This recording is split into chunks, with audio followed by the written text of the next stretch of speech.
कोयलिया धीरे बोला हो।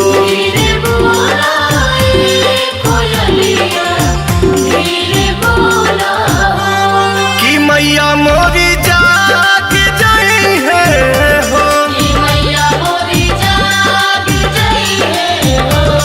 कि मैया मोरी जाग जाई है हो, कोयलिया धीरे बोला हो।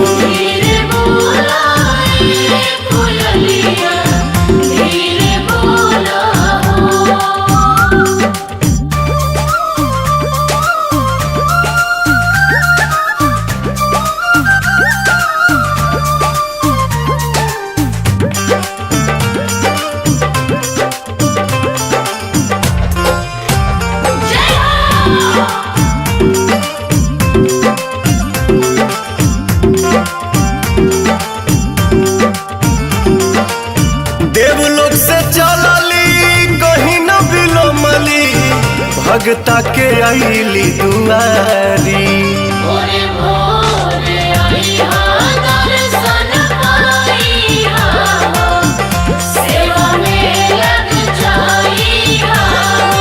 थकल होई है मोर मैया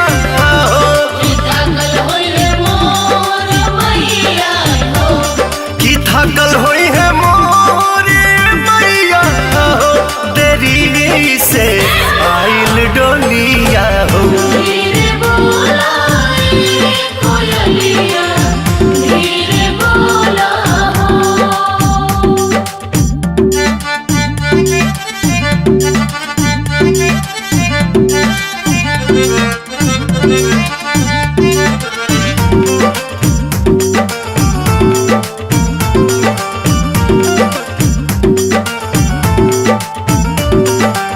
सूरज के लाली आवे से पहले धीरे धीरे माई चरण चूमी।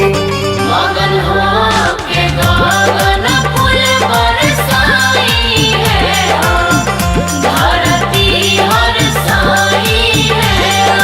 भजनवा पवनवा गावे हो, भजनवा पवन गई हो, भजनवा पवनवा गावे हो, संगे शिव बन के डोलिया हो।